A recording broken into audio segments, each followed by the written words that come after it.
Yeah, hi. Alrighty, folks, ladies and gentlemen, it is time for your very late night Smackdown review. This is the go home show. The Fast Lane. Fast Lane is tomorrow, or fucking lame. Fucking lame, bro, and that's Fast Lame. It's Fast Lane, bro. It's so fucking lame. I don't know. I don't know what the lyrics. It was like the infamous freaking Fast Lane rap. But yeah, it's the Fuck Lane pay-per-view that's coming up tomorrow. I don't know. I'm not really that excited in all honesty. But hey, whatever. We'll see what happens with Fast Lane. Or fucking lame, I would say. This was the go home show. Monday was the Raw go home show. This was like the ultimate go home show for that show. Show was kind of boring. Well, it's pretty boring, honestly. But it ended on a big way where it felt like, wow, are they building the Fast Lane or they're trying to build a Survivor Series? So, you know, that's basically what it felt like. But like overall, the show was kind of like not really worth giving a fuck much, you know. Grab your Coca-Colas, drink my Nissan, spy me bitches, go, oh shit, oh shit. Let's talk about it, alright, ladies and gentlemen. Oh shit, oh shit, oh shit. Cheers, motherfuckers. Grab Coca-Cola glass, drink my Nissan, spy me bitches, go, oh shit, okay, people. Was the show able to make you go, oh shit to people? Nope, not really. Alright, let's talk about this, shall we? Show started with LA Knight, so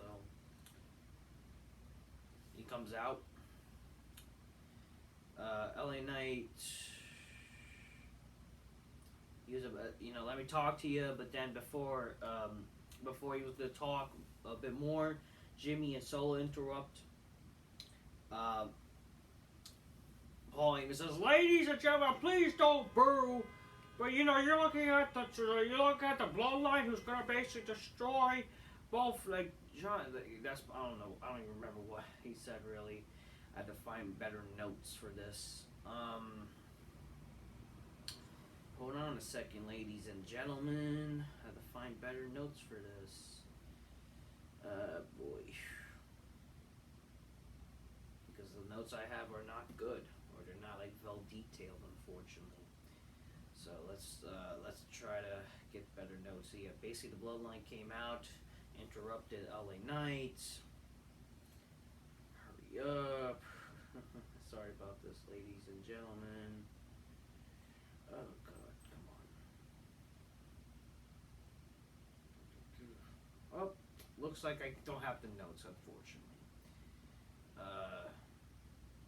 Yeah, I don't have the notes. So yeah, all you need to know is just they interrupt LA Knight. They say they're gonna make an example out of him, all that kind of shit.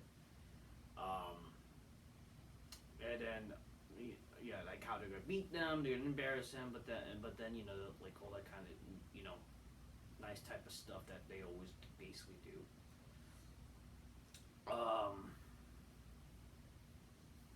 Yeah, I don't know. It's just a Bloodline, yeah. But then Cena makes the save, comes in sliding without doing the whole, I'm here, time to salute the military nation. Slides in the ring, stands with LA Knight, then Bloodline retreats, and Knight issues a challenge for Jimmy Uso. Like, how about we have a little party tonight for tomorrow? Let's get our hands on one of y'all. And whatever, and he challenges like Jimmy Uso, and then leads to the match later on tonight. Basically, just kind of giving us already the match, even though it's going to be before happening, whatever. So he challenges Jimmy Uso. That's set for the main event. We see the Judgment Day coming out, are in the arena. Priest to McDonough, "Why are you here, man?" And then Ripley said that, because I asked him to be here, or whatever. First match of the official show, Ric Flair Jr. and Osuka defeats Bayley and Jay Leno and Io Sky. The preview for tomorrow's triple threat. Yeah, they're doing another triple threat match for the women, which is Charlotte, Asuka, and Io Sky, and no one really cares. I don't care. No one cares about those guys wrestling. The Bloodline are going to the locker room. They see the Judgment there in the locker room. and just the tension between the Judgment Day and the Bloodline about dominance in this brand in this company or whatever. But then Paul Heyman, that Rhea Ripley says she wants to have a meeting with Paul Heyman, and they all want to settle some things, that they have things to talk about, whatever. Isn't that Roman Reigns will be coming back to SmackDown next week for the season premiere of SmackDown? It's like, can you shut up about the season premiere? Why is it a season premiere? Like, can they shut up about this whole season premiere shit? Oh, this like when they renew a season. I don't give a fuck. SmackDown has never had a season premiere when it began until this stupid gay shit where they want to make people tend to care about some stupid show. This show is not coming from a hiatus. It's full fucking stupid. Can you shut with this season premiere bullshit? I hate when they do these things where they call it the season premiere when you're literally on every fucking week. Holy shit. Well, is this when the show's gonna start to get better because like Roman's been gone? Is that's why? Like, whatever. It was whatever. Rhea Ripley says, everybody, Heyman, I will have a little chat. Whatever. We then see, okay, before that, Bobby Lashley defeats Rey Mysterio in a long match, which not much was given. Sure, the story between, like, you know, the the freaking LWO and the Hurt Business, well, the new Hurt Business. I didn't really care much about this match, unfortunately, but, you know, if I cared much, it's whatever. I don't really hate it. It's just, like, not much was given, really. But the match wasn't terrible, whatever. Not much was given, that's the thing. The big thing is the LWO members got hurt. One of them was supposed to team up with Ray and Santos against the Hurt Business or whatever tomorrow. But then it's like, now the question is, who's going to be? Because later on in the show it says, you know, oh, they're all hurt. But then, like, what they're going to do. And then Ray says, I'm going to make a phone call type of deal. Some people are saying it's going to be Carlito, which it would make sense, you know. Why not? Why not be Carlito? Paul Heyman and Rhea Ripley have their talk. Rhea Ripley says, Paul, acknowledge me. You're going to acknowledge me like your former boy Jey Uso did. Whatever. Apparently Rhea Ripley's kind of taking charge of the Judgment Day, whatever. They talk about how, like, why not just join forces and take over the WWE type of deal. That's what happens. Yeah.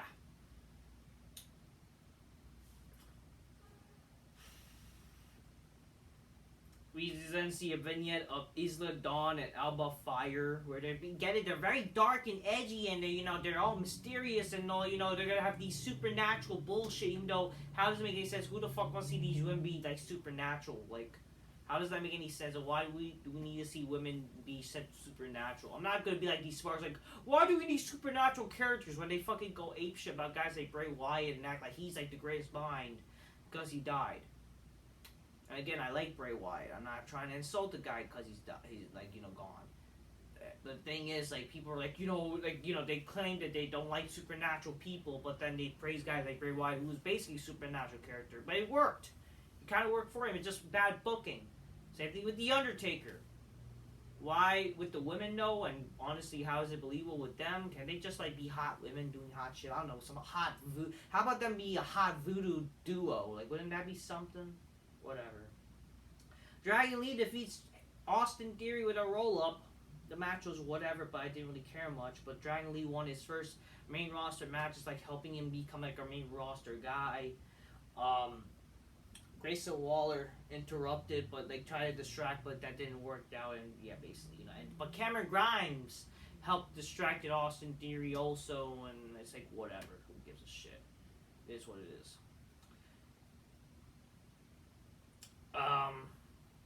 Apparently Corey Graves referenced this, that the greatest trick the devil ever pulled was convincing the world he doesn't exist, and that was like a CM Punk line. I don't know where he mentioned that.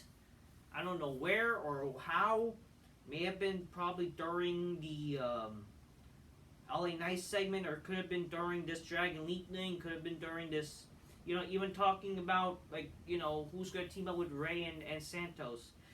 All I know is that they're trying to apparently lead to. They are kind of teasing if Punk is going to debut, or not debut, he's going to come back to WWE. Which, knowing now, like he may actually be coming to WWE. So it is what it is.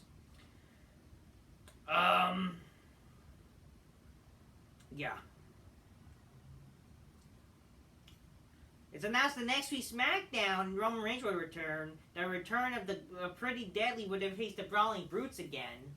It's a comeback story of one of the guy who got injured. And Triple H will be returning to SmackDown for some reason. And he will be on the show for some reason. Even though, like, why? Like, you're not wrestling anymore again? But, I mean, it is what it is. I don't fucking know. The main event, LA Knight defeats Jimmy Uso after Sikoa interferes. So this was a disqualification victory. John Cena comes in to make the save, slides in, but then the Judgment Day comes out. And it's like, oh, what the Judgment Day is gonna do? Eventually, Rhea Ripley and Paul Heyman, they stare at each other, and then Paul Heyman says, "Authorize." Basically, yeah. Again, earlier in the show, you know, oh, are we gonna join each other? Like, and then like, oh, you gotta talk to your tribal chief or whatever.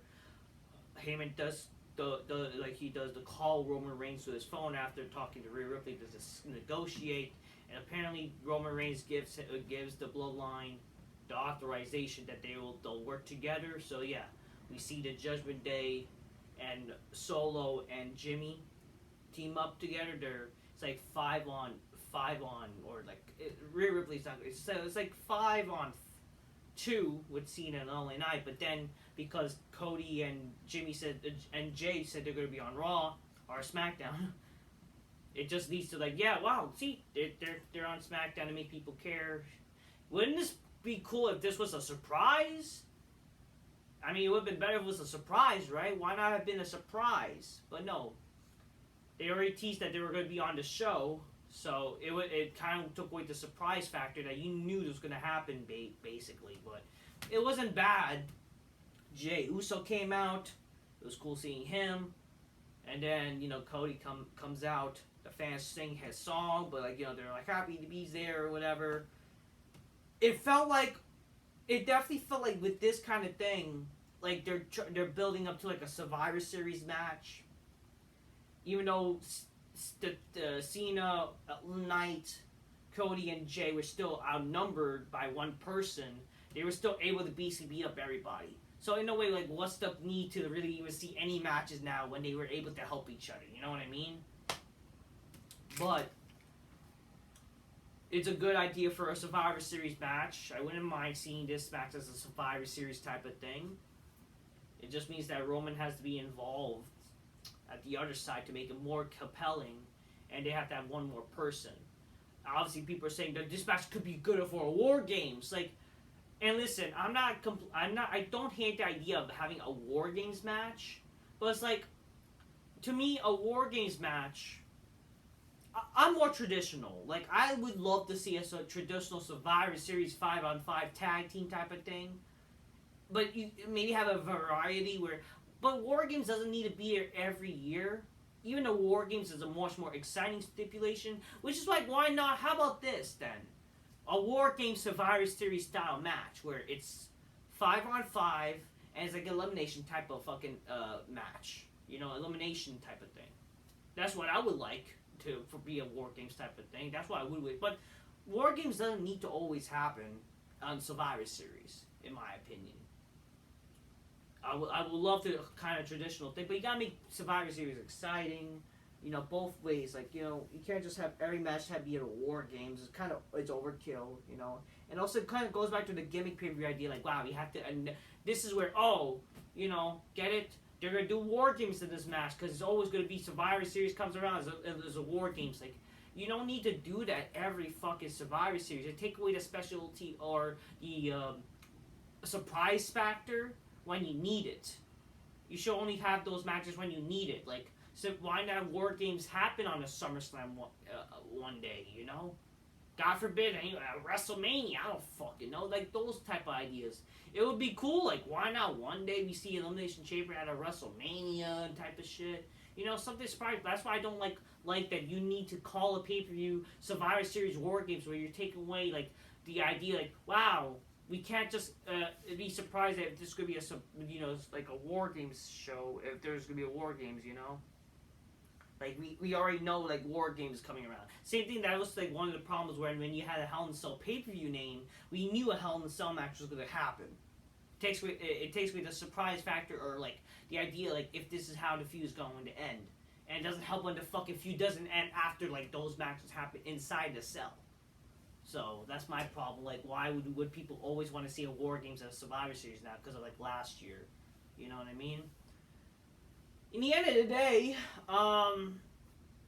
the ending wasn't bad. So yeah, Cody and Jey came out to help even the odds a little bit, even though they're off from one person, but they were still able to basically beat up everybody. The babyface and heels, they all beat up each other. Cody and Jey did like a jumping dive. John Cena like was teasing, oh, is he gonna dive or whatever? But then Solo interrupted. They had their face off. LA Knight got involved and took out Solo a little bit, and then the Judgment, the Judgment tried to get involved, but it's like at the end it was like JD McDoofy Head McGee. He got beat up by all the baby faces, and yeah, that's how they ended SmackDown with the babyface sending it tall. It kind of felt like a Survivor Series type of build. If anything, I felt like more like, hey, this is actually more kind of cool than the idea like what they did last year with Kevin Owens making the save for, when they were building the Survivor Series. Like, get it? Because, Kevin Owens, friends with Sami Zayn, it felt like more like an exciting factor. Like or not, Cena being involved, it does make it more big showcase type of thing. And again with Cody, they're like, been trying to showcase Cody Rhodes as like you have big faces type of thing. And yeah, so much for this brand split type of shit. If anything, again, why do we need a brand split? Can we just end the brand split shit? We don't need 2 different world championships and all that kind of shit. Have all these people be on both shows. It'll make the show more better, in all honesty. And yeah, this is not going to be the only time we're going to see Cena. He's going to be on NXT. Like, why can't he be on a Raw to make the show better, for fuck's sakes, too? So that's SmackDown. Overall, the show was kind of boring. Really, it was just more so boring, but a good ending. It was, was I on the edge of my seat? No, but it was like, for like an old school type of feel, like, the battle line's been drawn. Like, this is like one of the modern times where, with wrestling, like, it felt like, sure, this is something that they used to do back in the day when wrestling was good, baby faces and, heels, like, they're all teaming up and whatever. Even though, would it have been cool where they bring the heels together? Like, they should have at least have done maybe on this show, or even last week. Why not have all the heels get together, showcase, like, beating everybody up, and then eventually this would have led to, this could have been better for like more build, I don't mind this much. It's just like I would rather if this happened like on the other show. Like, why didn't all of this happen on a Raw? If there was not a brand split, like, why? Imagine like if Cena and LA Knight, like, or even like again, if it was like a random SmackDown or like a SmackDown that if they did build it better. Like the previous week, why not Cena and LA Knight get beat up? And then like, will they have anybody to help them out? And then it would lead to like Jey and Cody eventually like realizing they need help. They help them before like, what's gonna happen? That's what they basically kind of did. With Cena, he doesn't have help anymore because Styles got hurt, and then the other week he got help with LA Knight. That's the type of shit. It kind of feels too early. Like, why isn't this happening maybe after Fastlane? Just saying. I don't know. That's what it felt like. Because it's clearly like, this is the type of shit we should be building up to the Survivor Series. But it is what it is. Overall, it's not bad. It's, at least shit happened, right? Make things a bit entertaining for sure. But just like, wow. The show was still kind of boring. Like, Rey Mysterio and Bobby Lashley was whatever. It's just whatever. Same thing with Dragon Lee and Austin Theory. But everything else was whatever. It was just like boring. But it's cool. Like the opening led to the match. Old school wrestling type of shit. But the main event segment was definitely something like what you would see in old wrestling. It's not bad, but wasn't able to save the show, not necessarily, but it was okay, guys. It would have been fine like if it was like, let's say, maybe more better. If it was like a sort of surprise, because they already said that Cody and Jay was going to be on the show anyways. So that's SmackDown for you. Overall, the show was pretty boring, sadly.